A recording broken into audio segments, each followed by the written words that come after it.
I never thought I'd be the kind of man who checks his wife's phone.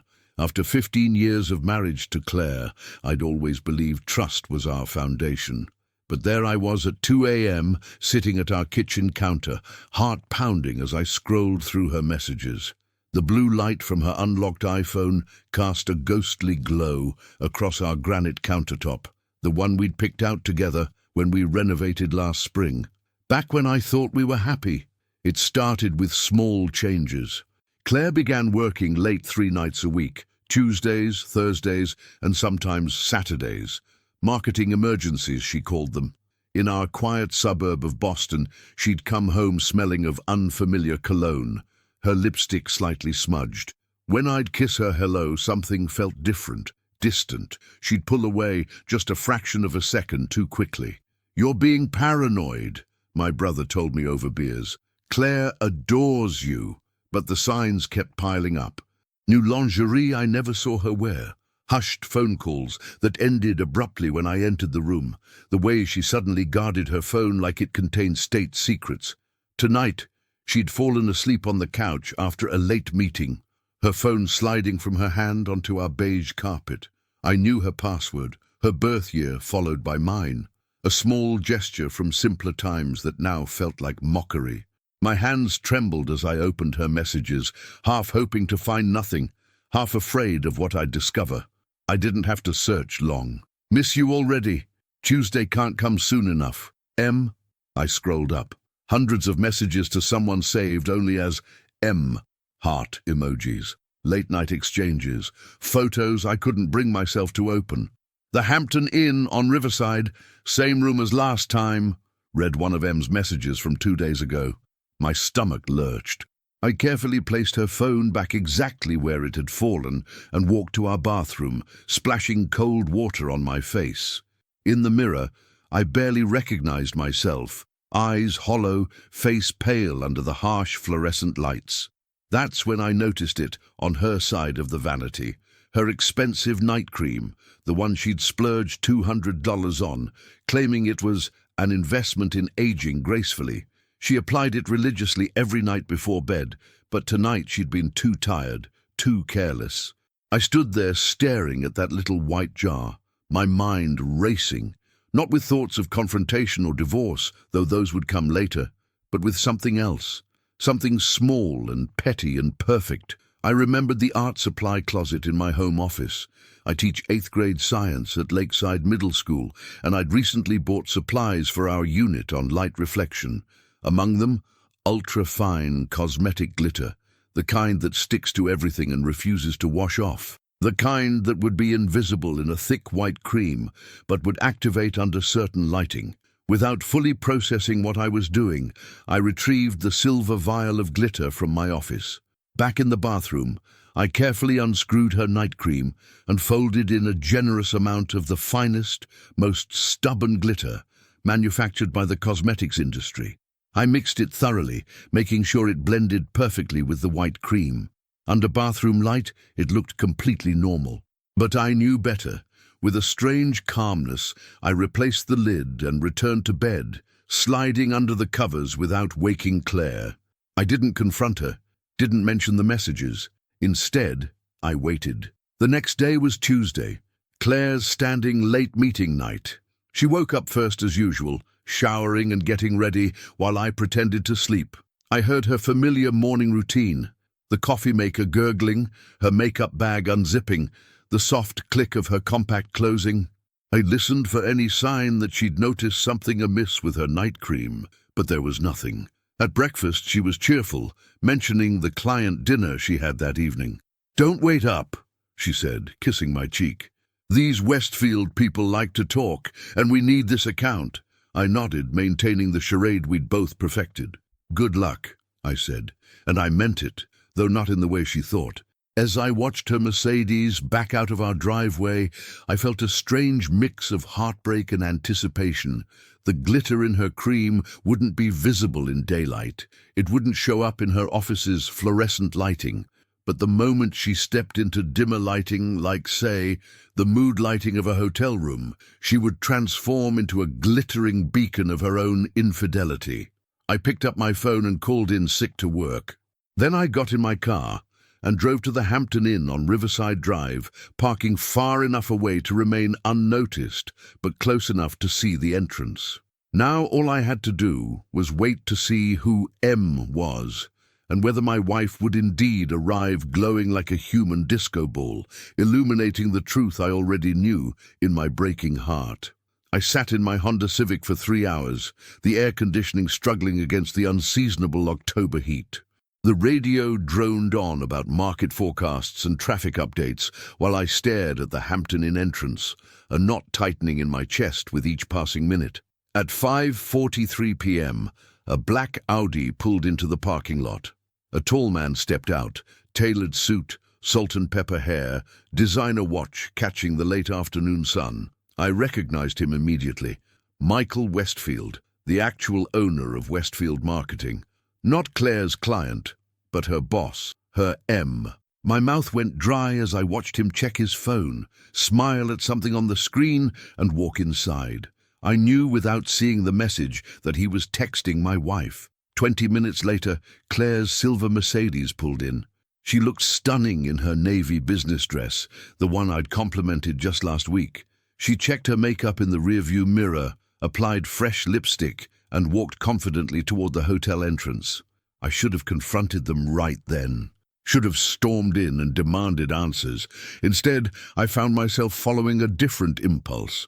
I got out of my car, walked to the entrance, and asked the front desk clerk for Michael Westfield's room number, claiming to be delivering important documents. "Mr. Westfield is in room 318, the young man said, without looking up from his computer. "Should I call up and let him know you're coming?" "No need," I replied, my voice surprisingly steady. "He's expecting these." I took the elevator to the 3rd floor, my heart hammering against my ribs. Standing outside room 318, I hesitated. What would I actually say? What did I hope to accomplish? Before I could answer my own questions, I heard laughter from inside. Claire's laughter, light and carefree in a way it hadn't been at home for months. I knocked 3 firm times. The laughter stopped. Hushed whispers, footsteps approaching. Michael Westfield opened the door, his expression shifting from annoyance to shock when he saw me.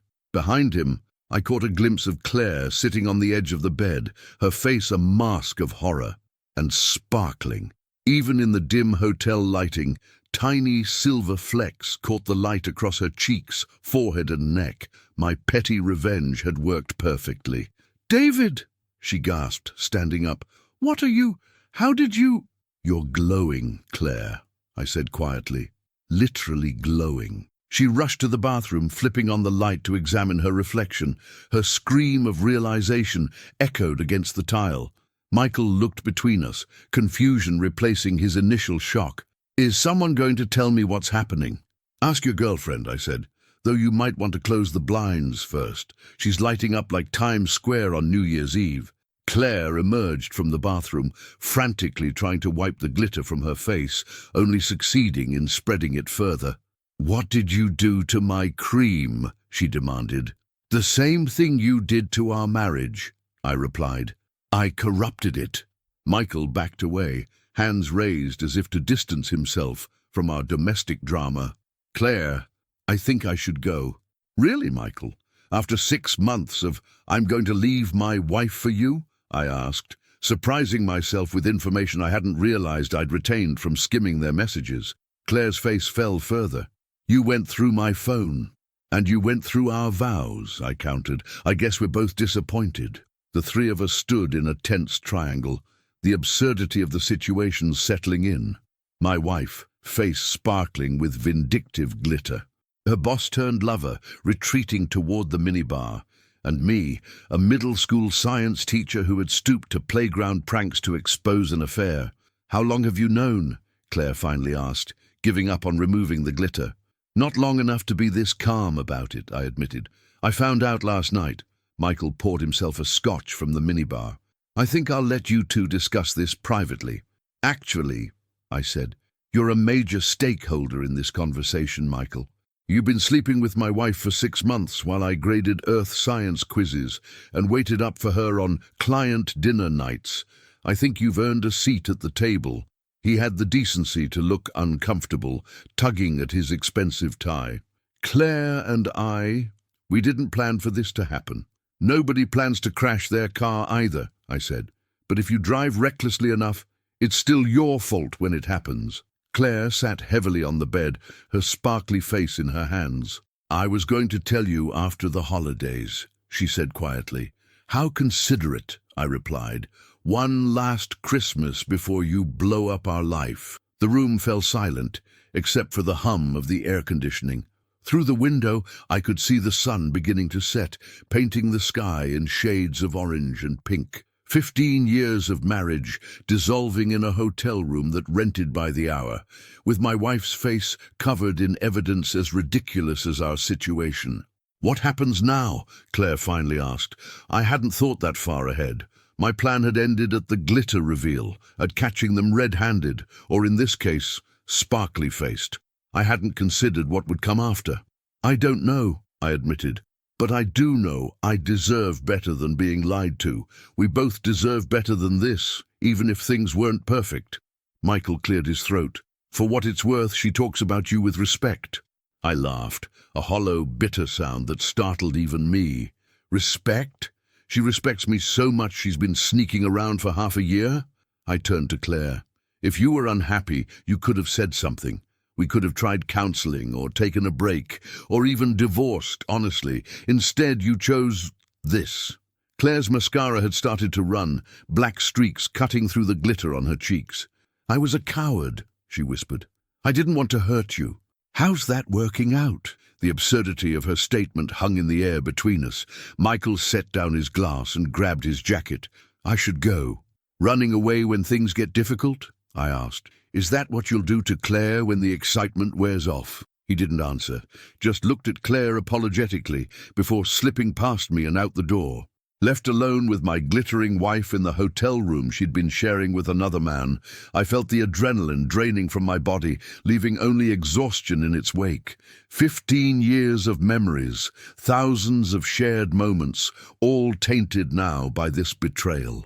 I'll be staying at Ryan's tonight, I said, referring to my brother. I suggest you find somewhere to stay tomorrow, because I'll be changing the locks. Claire looked up, panic crossing her sparkly features. You're throwing me out? Just like that? Just like you threw us away, I replied, turning toward the door. Though I did give you more warning than you gave me. As I walked out, I heard her call my name once more, her voice breaking on the single syllable. I paused, hand on the doorknob, but didn't turn back. For what it's worth, she said.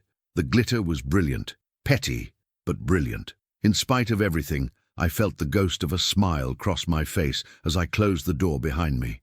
My marriage was over, but at least I'd go out with a little sparkle.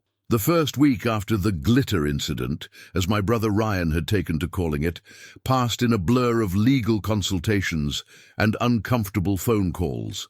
I stayed at Ryan's apartment, sleeping on his lumpy couch and trying to piece together what remained of my life. Claire had moved out as requested, taking only her clothes and personal items. According to our neighbor, Mrs.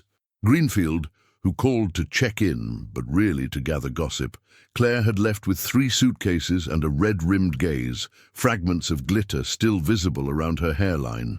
You know, Mrs. Greenfield had said, her voice dripping with feigned sympathy, that glitter will stay in your carpet for years. You'll be finding it long after she's gone. A fitting metaphor for infidelity, I thought. On day 8, I returned to my house. It felt both familiar and foreign, like a stage set of my former life. Claire's absence was palpable in the small details, the missing throw pillows she'd bought in Vermont, the empty space where her favorite coffee mug usually sat, the silence where her humming should have been. I walked upstairs to our bedroom and opened her closet door. She'd left about half her clothes, probably planning to retrieve them later. Her scent still lingered, that mixture of Chanel perfume and the lavender fabric softener she insisted on using. I closed the door firmly. In the bathroom, I noticed she'd taken her night cream, a small, petty victory that made me smile despite everything. That evening, I was grading papers at the kitchen table when the doorbell rang. For a fleeting moment, I thought it might be Claire, coming to apologize or collect more of her things. Instead, I found Michael Westfield standing on my porch, looking significantly less polished than he had at the hotel. His designer suit was replaced by jeans and a simple button-down, his confident posture now hesitant. "Before you punch me or slam the door," he said quickly, "I came to apologize." I didn't invite him in, but I didn't close the door either. Apologize? Or ease your conscience? He sighed, running a hand through his expensively cut hair. Both, probably. "Can we talk for 5 minutes?" Against my better judgment, I stepped aside to let him in. We sat at the kitchen table, my students' half-graded papers between us like a makeshift barrier. "Claire and I ended things," he said after an uncomfortable silence. "Congratulations on doing the right thing 3 months too late," I replied. Michael nodded, accepting the jab. "I deserve that. But there's something you should know. Claire wasn't just having an affair with me because of attraction. She was trying to secure her position at the company." I frowned. "What do you mean?" "There were layoffs coming. Still are. Marketing departments are always the first to get cut." He looked down at his hands. "Claire was worried about losing her job, about not being able to contribute to your mortgage, your life together. She knew I had the final say in who stayed and who went. So she slept with you to keep her job. The revelation should have made me feel better. At least there was some practical reason behind her betrayal, but somehow it made everything worse." "That doesn't make it better, Michael. That makes it prostitution." He flinched. "I'm not saying it was right. I'm saying it wasn't just about us, not for her." "Did you tell her she had to sleep with you to keep her job?" "God, no," he said, looking genuinely horrified. "It wasn't like that. She flirted," I responded. "Things progressed. The job security came after, not as a condition." I pushed away from the table, suddenly needing distance. "Why are you telling me this? To make me forgive her? To make yourself feel less guilty?" "Because you deserve the whole truth," he said simply, "and because I fired her anyway." The statement hung in the air between us. "You what?" "I fired her," he repeated. "Yesterday. The board found out about our relationship, apparently hotel clerks gossip, and gave me a choice. Fire Claire or resign myself. I chose my career." He had the grace to look ashamed. "Like I said, I came to apologize, not to be forgiven." I stared at him, this man who had helped destroy my marriage and then compounded it by destroying my wife's career. In a twisted way, it was almost poetic justice. "Where is she now?" I asked, surprising myself with the question. "Staying with her sister in Providence. She doesn't know I'm here." He stood up, clearly sensing our conversation was reaching its natural end. For what it's worth, the glitter thing was ingenious. It's still showing up in the office. The custodial staff thinks we had some kind of craft event. After he left, I sat alone at the kitchen table for a long time. Outside, the neighborhood settled into evening routines, porch lights flickering on, dogs being walked one last time, children being called in for dinner.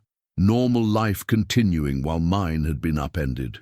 I pulled out my phone and stared at Claire's contact information. My thumb hovered over the call button. Did I want reconciliation? No. The betrayal cut too deep, was too calculated. But did I want her to suffer unemployment on top of everything else? That question was harder to answer. Instead of calling, I sent a text. "I heard about your job, I'm sorry." 3 dots appeared immediately, disappeared, then reappeared. Finally, "Thank you. I'm sorry about everything."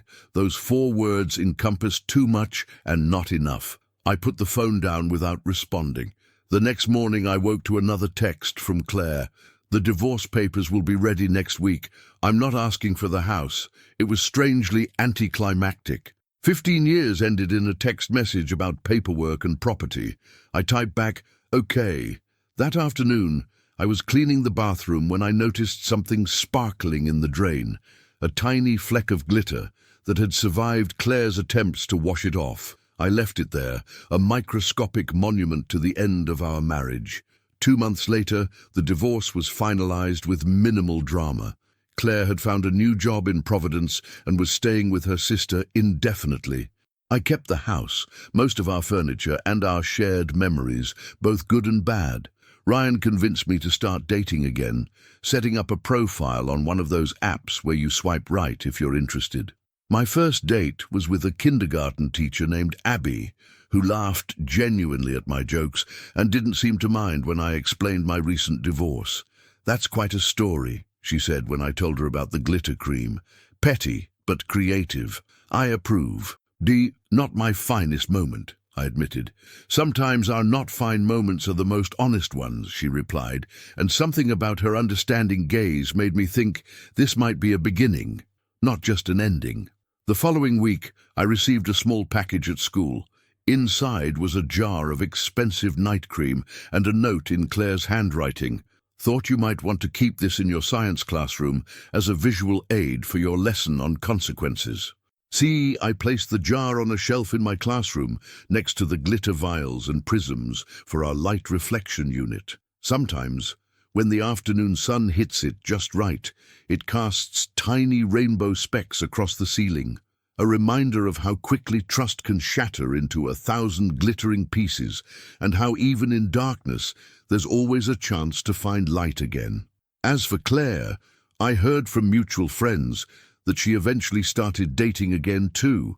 Rumor has it, she's become almost obsessive about checking her makeup in different lighting before leaving the house. Some lessons stick with you, shining through even when you try to wash them away.